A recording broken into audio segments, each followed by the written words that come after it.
meeting will come to order. The first order of business is the agenda approval. I need a motion. Move approval. And moved and seconded that we approve the agenda. All those in favor say aye. Aye. Opposed? The ayes have it. Public comment on matters not on the agenda.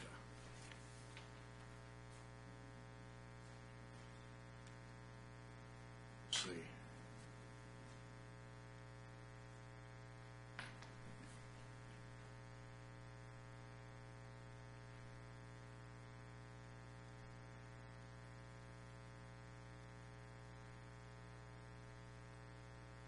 Eric Flick from Chamber of Commerce.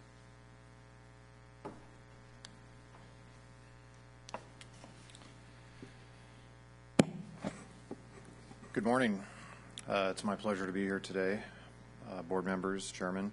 My name is Eric Flick with the West Sacramento Chamber of Commerce Board Chairman. And I'm here on behalf of our Board of Directors and business members to express support of the West Sacramento Levee Improvement Project. The Chamber strongly believes in the process laid out by WSAFCA and understands there must be demonstrated progress laid out by WSAFCA in order to secure the desired mapping, which will obviously continue development and reasonable flood insurance rates in the future. In the past, the Chamber has taken a position of support on the flood control ballot measure, and we have many business members who also pay in lieu development fees to help support the flood control efforts. So we commend all the improvements completed to date, and we also realize there's much work ahead to secure our city for flood control. With the Southport Levee project being the next big step, the Chamber understands its importance to the city as well as FEMA in terms of demonstrating the significant progress. We also care about the families here who have a substantial impact by the project, and we'd really like to just encourage a fair and equitable outcome for the families involved. In conclusion, we thank WSAFCA for a long-term effort to help provide residents and businesses of our city a safe and stable future, economically and otherwise. And I'm here to present an official letter of support from the West Sacramento Chamber of Commerce. Thank you. Thank you. I have a letter here if you guys.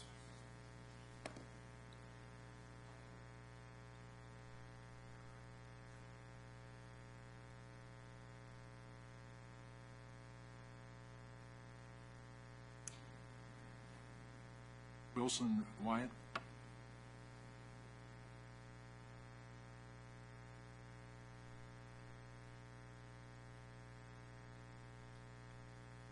Chairman Denton and members of the board, good morning. Wilson Wyatt, representing Seacon Financial. I just submitted a letter. I've appeared at your board meetings before, and I wanted to note three things. The first, they're all included in the letter, and I'm not going to go through them in detail, but the flood protection progress report that's a part of your meeting agenda for today indicates that staff has met with representatives of Seacon, and I want to confirm that they had. It was a very informative meeting. I appreciate very much staff taking the time to set up that meeting. We met on Tuesday and talked at great length about some of these issues. We're still very concerned, and our concern ties into something which became even more clear after that meeting, and that is that the environmental mitigation that's necessary for the project and the increase in the state share of funding for the project is really driving this train, and it has resulted in the most drastic alternative being adopted for segment F, and that's the setback levy. We're concerned about that. We're still looking at that very closely. The second thing I'd like to mention to you is that with my letter that I submitted in June, I requested a reconsideration of the determination that the setback levy was the preferred alternative for segment F, and I would hope that the board would direct staff to respond to that request. And then the last thing is on the minutes that you haven't approved yet, but you're about to approve. Your minutes, there's no requirement under the law that the minutes be explicitly detailed, but there is a requirement under the joint exercise of powers agreement that you maintain minutes. And my observation is that the minutes are not terribly helpful because they aren't detailed enough. I've appeared at a number of these meetings, and I think it would be much more helpful if the minutes spelled out in some detail what the subject of the commentators' comments were. Thanks very much for having the opportunity to address you this morning. Thank you. Victoria Yokoyama.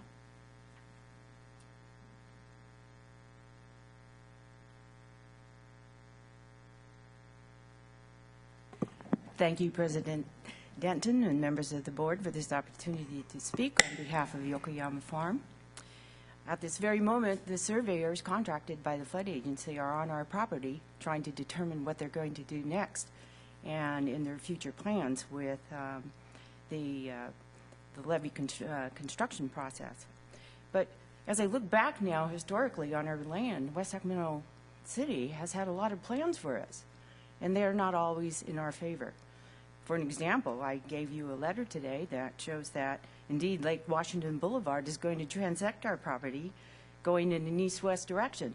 This makes the land almost unusable for farming and definitely is going to mitigate any type of activities we have and plans in the future to put that land into agricultural production. And then the West Sacramento City plans to put Village Parkway, which is going to further divide our land going in the north and south direction. So now we actually have probably about only 50% of the land left to use. And this is our property. This is our heritage. This is our legacy. And now with this setback levee and berm, it's going to take out our riverfront. It's going to wipe out our house, destroy that, and take the first frontage, the first 1/3 of our property, as a matter of fact, on the east side. So we have nothing left. And then, to add insult to injury, it's proposed, and clearly on the maps, that the plan is to remove our topsoil to make the setback levee and berm. Well, I'm definitely getting the message very loud and clear from the city of West Sacramento that we are not wanted there. But we are Americans. We have our rights. We've been there in West Sacramento since the 1940s. This farm is my parents' legacy. It's going to be our future. It's going to be the home of our family now and our future families, and we intend to stay. So I'm asking you, please reconsider the cutoff wall for segment F, and it's specifically in front of our home to save our land, our house, and our future. Thank you. Yeah.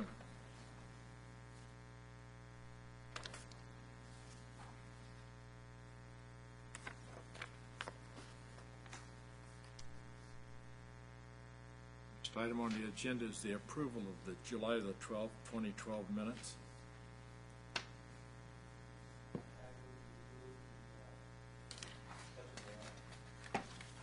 Second.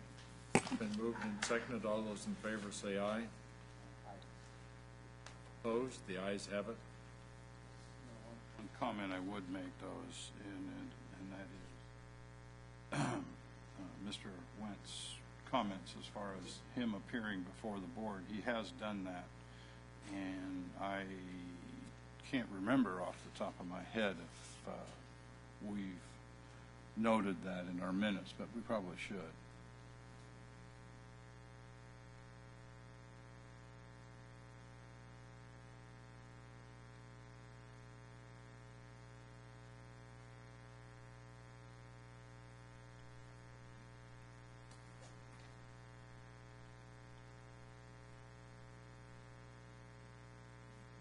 No, that's it. Review of our monthly year-to-date revenue and expense. Good morning, Mr. Chairman and members of the board. This cash flow report summarizes expenditure for the month of June 2012. On the receivable side, the agency took in $852,000 approximately of state funds that offset design and construction expenditures. There were some miscellaneous write-offs in the assessments column for uncollectible assessments and some refunds to certain properties. On the payable side, there were approximately $3.7 million in expenditures. They were mostly in the CIP, $1.6 million for the Southport project and closeout work in the Rivers and CHP projects. Additionally, we booked $1.3 million in debt service payments for the 2008 and 11 bonds and made transfers to RD 900 537 into the city of West Sacramento for $429,000. The ending position is approximately $11.1 million. The upcoming flood assessment has been calculated at $3.8 million, which is an increase of about $85,000 over the previous year, and that includes $553,000 in SBE parcels, and those are things like railways and other things that have SBE numbers rather than assessor parcel numbers that are directly billed.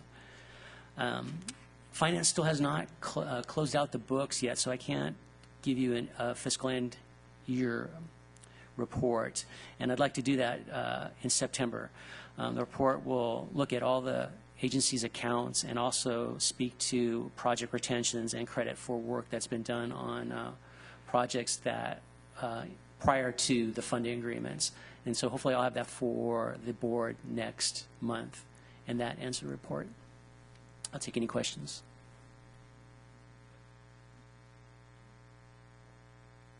Thank you. You're welcome.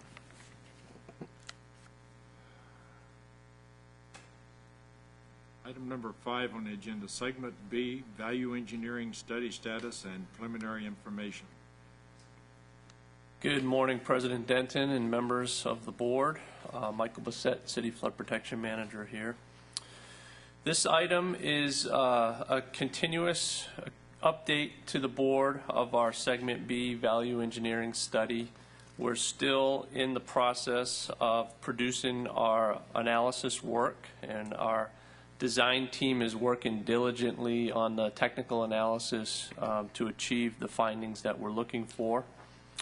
Just a quick reminder to the board and the public of our program and project priorities. The flood protection program is set up to provide the protection to the entire city. At the same time, we look to minimize impacts to private property as best we can and still deliver the most effective flood protection project for the city. We continuously investigate different methods to reduce impacts to private property, and that's what this board has mandated myself and my team to do, and that's what we're working on. We also need to understand what our local revenue sources are, and we need to stretch those limited dollars so that we can complete the entire project to reduce risk for the entire community. In terms of the Segment B VE study, the board made it very clear when they selected alternatives for the majority of the project. The board has directed our team to go back in and look at segments F and B a little closer to ensure that we're producing the best alternative for the entire community while at the same time trying to minimize impacts to adjacent property owners. And that's what we're in the process of doing.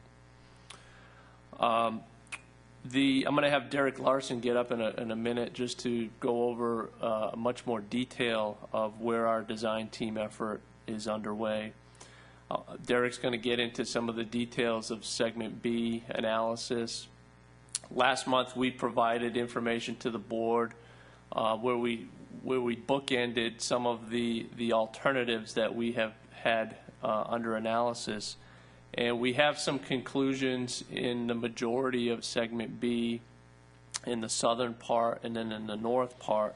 It's that middle zone that we're really, we're tightening up the screws. We're spending a lot of time with our technical experts to really understand what's going on out there and to carefully evaluate all the alternatives that we have available to us that are technically feasible, and to move forward on analyzing those technically feasible alternatives.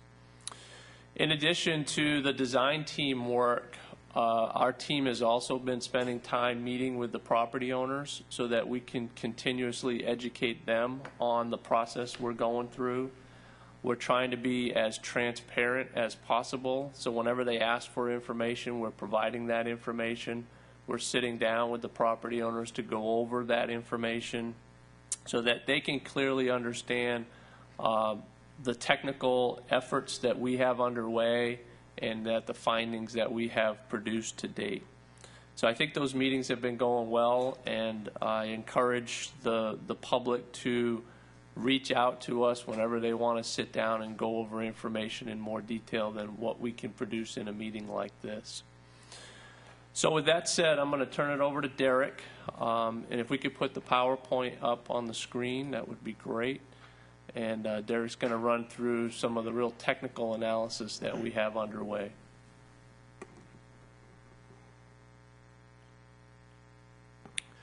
Good morning, Board, Chairman Denton.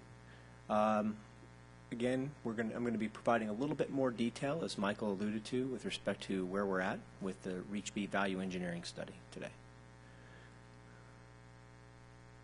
So specifically what I want to focus on is what we're doing in the value engineering study in the geographic area where we believe that we might be able to save some more homes while at the same time coming up with technically feasible under seepage mitigation alternatives.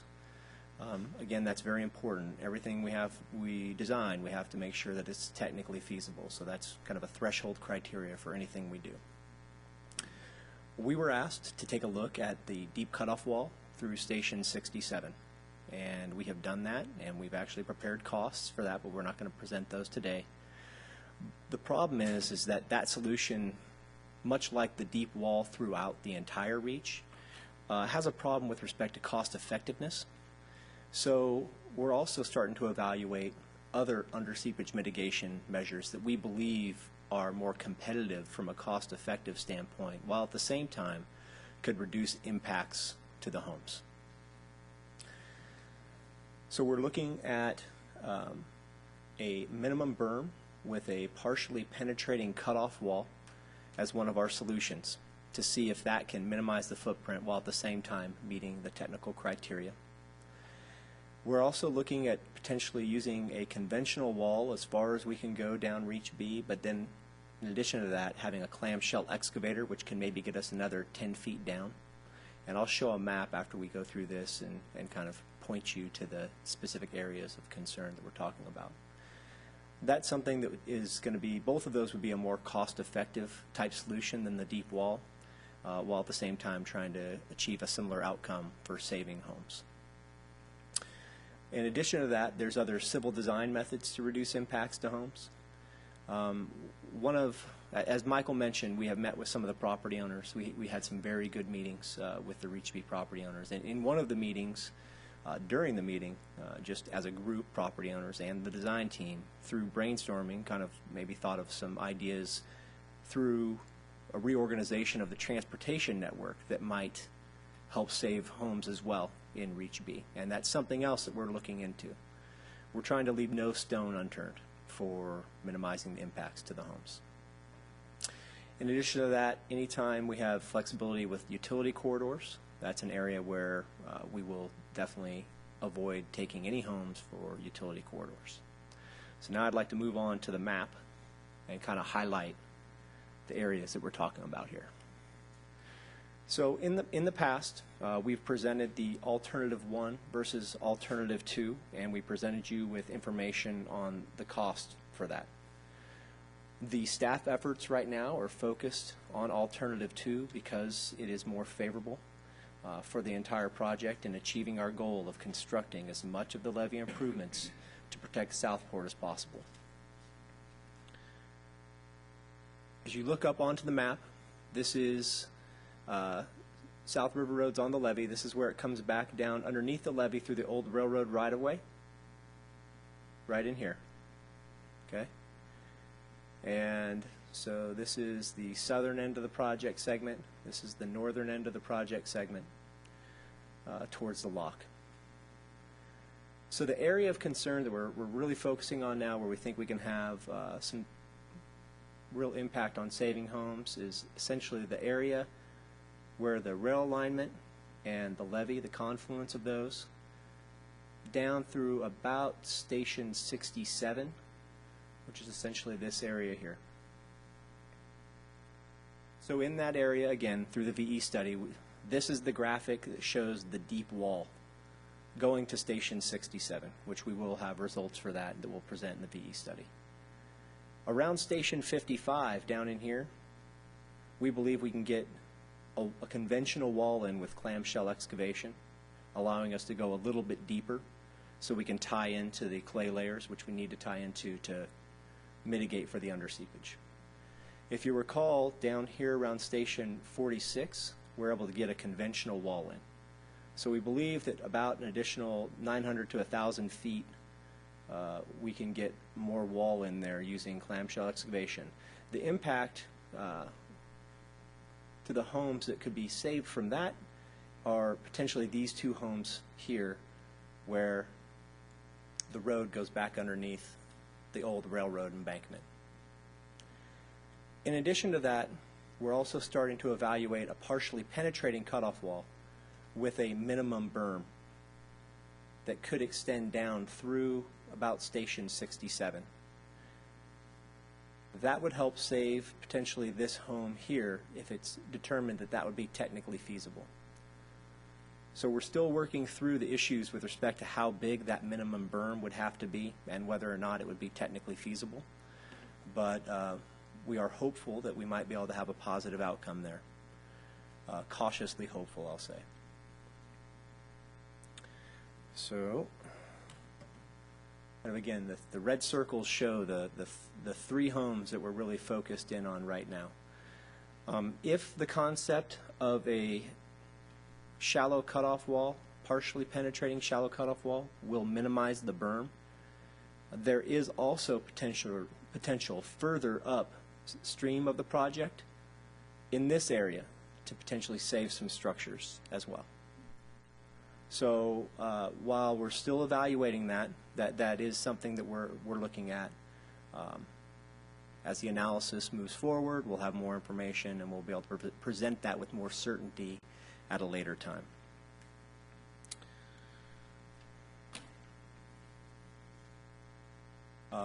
So with that, I'd like to just talk a little bit now about the schedule. So back in February, the board approved Task Order 4, which allowed us to begin moving forward with 65% design on all reaches but B&F, like Michael alluded to. So since that time, the design team has been working very hard. We understand that this is a very sensitive, we're trying to balance private property rights with public safety for the entire region in the city of West Sacramento. That is what's taking us so long, is because we're being so diligent. We're working with our technical experts. We are developing our analysis. We're presenting them to our board of senior consultants. We've had multiple meetings with our board of senior consultants as we continue to move through this to see what potential there is to minimize the impacts to private property and at the same time have a technically feasible solution. Right now, we're working to schedule a meeting before the next meeting in September that would include not only our board of senior consultants, but our agency partners, the Central Valley Flood Protection Board, the Department of Water Resources, and the Corps of Engineers, all of whom must also agree with our technical findings. We're doing that because we know that in order to provide the board with as much good information as we can to make a decision, that we would like to have those agencies weigh in on what we're proposing in advance of asking the board to make a decision on Reach B. So with that said, our hope is that in September we would have results that we could present to the board that would support a decision on how to move forward with Reach B. Now, again, the decision doesn't mean that whatever we have called out specifically for underseepage mitigation might not change a little bit, but it would be primarily a decision on alignment. We'll continue to work hard, much as we'll continue to work hard everywhere along the alignment, to minimize the impact to private property as long as we can, balancing cost effectiveness with the technical feasibility of our under seepage mitigation measures. If we are able to provide, if we aren't able to provide a recommendation in September because we want more certainty, then we could wait till October when the study for the VE will be completed. Now, when I say completed, again, the results would be available. If the results are available in September, we'll present it. From the time between September and October, that's really just the design team going through their QC process, production, getting the report developed. So we won't come to you unless we have a high degree of certainty of what the results are. In fact, we would be certain that whatever we present in September would be what was shown in the report in October. We wouldn't come to you any other way. This is a proposed schedule. I would like to step through the schedule and implications as for the Southport EIP as the project moves forward. If we're able to get a decision to move forward in September, we believe that we could have the design completed for 65% around the end of the year, December 2012. We currently are scheduled to have the initiation of the public review of the draft EIS-EIR in 2013, February 2013. As we've told you in the past, the EIS-EIR schedules do carry with them some risk. We rely on our partners and their ability to resource review of the document and their assumptions about how much detailed comments we'll get back and the difficulty in addressing those comments. So the schedule assumes that the comments that will come back we'll be able to deal with in a reasonable amount of time. If the comments come back and they're challenging, then the schedule can slip. So all I really want to communicate is there is schedule risk associated with what I'm outlining here, particularly with related to the review of the EIS-EIR. In May 2013, we propose that WSAFCA adopts the EIR, or we present it to you for your consideration to adopt the findings of the EIR and certify the findings of the EIR.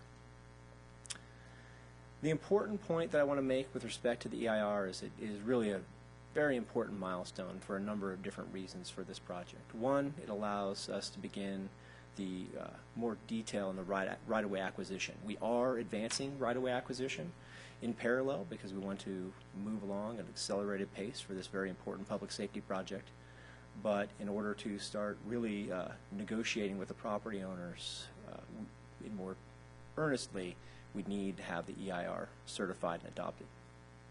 In addition, that allows us to begin clearing the utilities and relocating the utilities outside of the project footprint so we can clear the footprint for the contractor to come in and begin construction. In addition to that I don't have up there is the Department of Water Resources requires you to have your EIR certified prior to them executing a funding agreement with you. So at the same time, it's an important financial milestone as well. We believe we'll have the design finalized around August 2013, and the schedule for the record of decision and the 408 permission is currently in December 2013. So depending on our ability to secure right-of-way and relocate the utilities, we believe that we will be initiating construction in some way, shape, or form in April 2014 on the project. So with that, if there are any questions.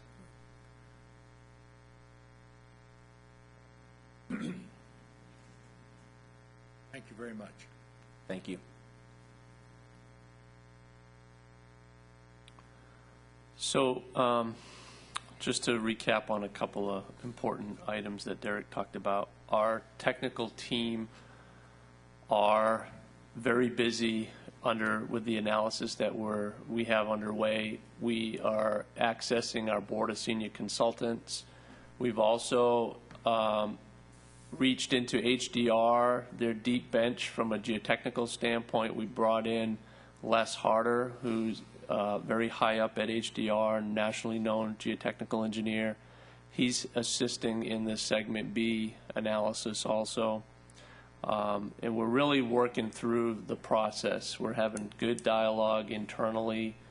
The next step, as Derek highlighted, we're going to be reaching out to our state and federal partners to ensure that they also concur with our findings and are comfortable with the way that we're going to propose to move forward. That's a key item, not only from a technical standpoint, but from a funding standpoint. We need to make it very clear to the board that whichever alternatives are technically feasible, some of those alternatives will be cost shared fully by the state and federal partners, and some will not be. They're going to look for the lowest cost alternative, and they will fund that alternative, and anything beyond that, the WSAFCA will have to pick up that share. So we'll make that very clear as we present our findings in the future. But it's a critical component because we are trying to build a $500 million program, and we have limited funding. So it's a key aspect that we all need to keep in mind. We also need to keep in mind that our team is going to present the best engineering design for the program and for the city. We have to weigh a lot of different features that go into a design. It's not just about cost or cost share. It's not just about environmental mitigation. It also is about what is the best product that we want to build so that our long-term operation and maintenance costs will be low, so that we're not experiencing annual erosion like our current levees are experiencing and having to devote millions of dollars to keep those levees maintained in the future. So we have to balance all those features when we make decisions on the best alternative to move forward. So we keep that in mind. We want the board to understand that. We want the public to understand that. So like Derek highlighted, our team is diligently working. We expect to have the completed findings and a recommendation to the board in September. We know we won't have the final report, like a paper report that you can hold in your hand, completed by that time. So we have a decision to make of whether or not we're going to ask this board to make a decision on the final analysis in September, or should we wait until October when we package that final analysis into a hard copy report. We're going to see how the process goes, and we'll decide as we move forward. But in the meantime, we'll continue to communicate with the public. When we have those findings and analysis completed, we'll sit down with those property owners so that they understand where things lie, what staff's recommendations are, and so that we can just continuously communicate and be transparent. So that's the process we see moving forward, and I think that's going to conclude the presentation for this month on Segment B. Question, Mike, is I notice here in one of the letters that we got, they were referring to removal of topsoil or dirt for the new levee and this type of thing. Is this a final decision thing, or is it still under study? Well, number one, I haven't read these letters yet. We just got them. But typically, for borrow, it's going to be a negotiated deal with a landowner. If a landowner doesn't want to sell this program borrow, a deal won't happen. So that's number one. Number two, typically, if a deal is reached to access borrow, typically the process is you would remove the layer of topsoil and store that somewhere, then remove the underlying clay material or borrow material that we would be looking to access, and then the topsoil would be put back on. That's typically the process that we would undergo. Because it's really that topsoil layer that has the majority of the nutrients for agricultural production. Thank you. Just a comment. Mike, I certainly want to commend you and your team, so to speak, for continuing to follow the board's direction and look for alternatives and see if, we all realize that some homes are going to be lost. Some properties are going to be taken. It's just the fact of doing levee work. And I certainly appreciate the effort that you're making and the engineering firms are making in order to see if there can be some tweaking so that, you know, even if we save one home, that's a good thing. Save 3, that's even better. Save 4, that's even better. So, you know, I certainly appreciate, because I know that's been the direction of the board, that we look at each and every one of these things and, you know, and really put a fine point to it all. And so I just really wanted to thank you and your team for attempting to do that and continuing to do that. I mean, I don't think everything's cut in stone yet, but, you know, slowly but surely we're getting there. And thank you. Definitely, thank you. Well, if there be no other comment on that, then let's have the West Sacramento area flood control project updates. Okay, I'll quickly run through the progress report, some of the highlighted areas that I want to talk about. As Mark Zolo indicated earlier, Chelsea and our finance people and our IT department have processed the next annual assessment that's going in to the county shortly. So that's been a good process, and Chelsea's been doing some hard work there. So Mark had given you the new assessment numbers earlier, so I won't go over that. But that takes a lot of work, and it's a lot of staff time to process that, so they're doing a great job there. On the 2011 EIP projects, the Rivers and CHP Academy, we're still in the process of closing out those projects. Kenrick Jameson is managing that effort with our construction management team. So they will be completing the construction documentation reports and doing the transfer meetings and really, you know, putting the bow on those projects pretty shortly. We're also starting an environmental mitigation project at the Rivers and a tree planting project at CHP Academy. And we have our contractors on board. Those were approved last month by this board. And we've already held our pre-construction meetings, and we're starting to get submittals being processed, so that's moving forward as we speak. We anticipate actual plantings to occur in September. I'm going to jump down to the state EIP funding agreements. As this board is aware, the state is our funding partner on the early implementation program, and they've been a very valuable partner to us. And they have really shown their commitment to our program and processing our payments in a timely manner. And Derek Larson with MBK and Mark Zolo of my staff, they will be working closely with the state to keep that funding stream going, and we should be submitting another payment request to the state very soon to keep our program afloat. I wanted to quickly highlight on the Sacramento Bank setback levy project in Southport. That project is in construction. The contractor is actively placing embankment fill material now. So they're going to be advancing that project, and hopefully we'll see South River Road reconstructed prior to the end of this year. We're hoping for a November time frame, and we're keeping a close eye on that project as well. The Central Valley Flood Protection Plan, you know, as was approved by the Central Valley Board, that plan is now rolling out for the regional planning work. So City of West Sacramento is closely coordinating with SAFCA and Yolo County and a lot of the reclamation districts within Yolo County and Sacramento County. We're all lumped into one region.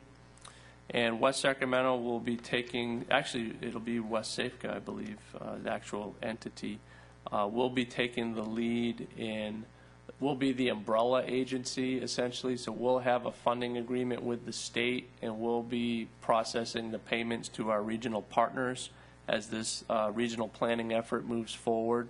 So we've just started our conversations. There's a funding meeting later this afternoon at the state. So that process is moving forward. So essentially, That is a planning effort so that all the agencies within the region are going to submit their projects to the state, and they're going to incorporate those projects into their planning effort, and then really look to fund the projects as we move forward with Props 1E and 84 available monies. Try to get projects into the ground and reduce risk as quickly as possible. So that process is underway, and we're part of that process, and we're going to help lead the effort in our region. And I believe those are the highlights from the progress report that I wanted to cover today.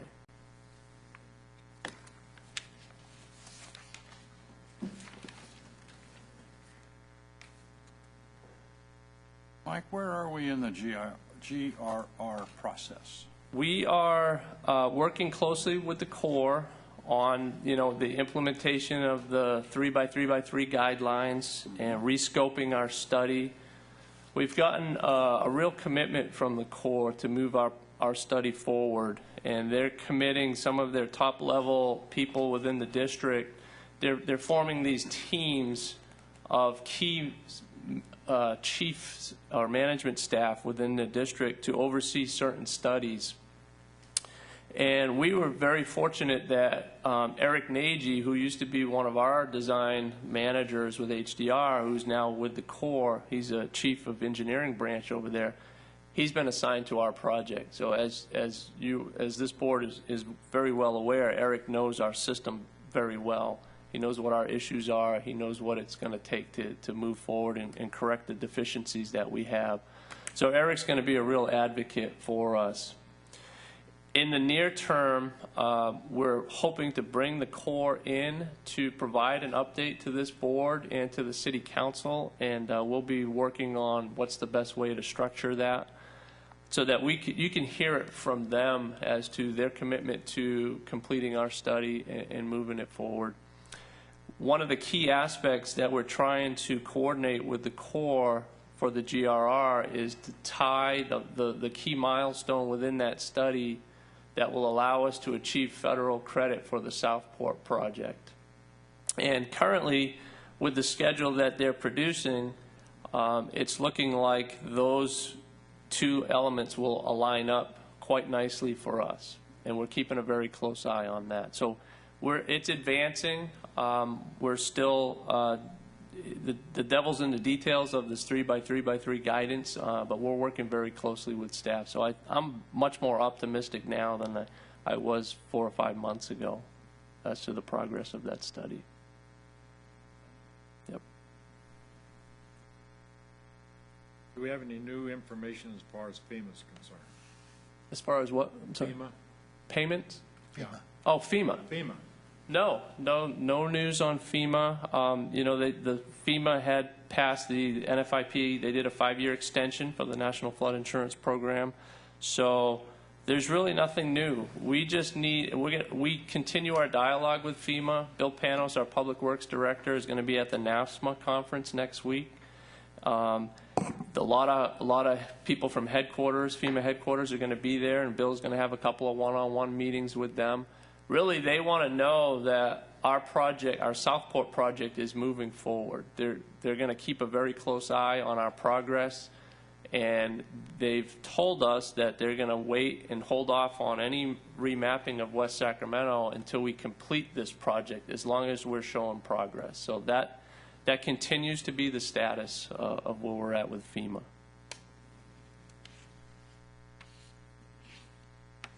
How is the new pipelines that they're going to run to Southern California, how's that going to affect us? That's a great question. I don't have a lot of information on that project, Bill. Who knows where that project is going to go, but we keep a close eye to ensure that our system will not be impacted by any type of regional project like that. Okay, anything else, Bill? Meeting's adjourned. Well, I have 2 informational items on item 7. We just covered those. Okay.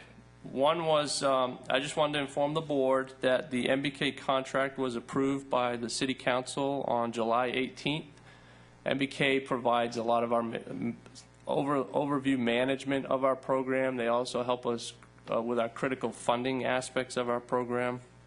So that contract was approved. It's a 2-year contract. So we continue to enjoy the services of MBK engineers. And lastly, I wanted to inform the board and the public that after 12 years of working with the city of West Sacramento, I'm going to be leaving the city. My last day is going to be next Wednesday. I put in my letter of resignation a week ago. I have taken a position with the Sutter Butte Flood Control Agency, and it's their Director of Engineering position. So I'm going to be moving on, but I've certainly enjoyed my time here at the city, working for this board and our city council and all the employees here within the city who I call my friends. So I just wanted to inform the board and the public. We are internally working on my replacement and how we're going to transition my duties, and we'll have answers to that very soon, and those will be communicated out to the board and the public on who my replacement will be and how things may get restructured in the near future. So I just wanted to inform the board about that. That's all I have for information. Take care of that. You're going to be a hard man to replace. There would be no other informational items. Meeting's adjourned.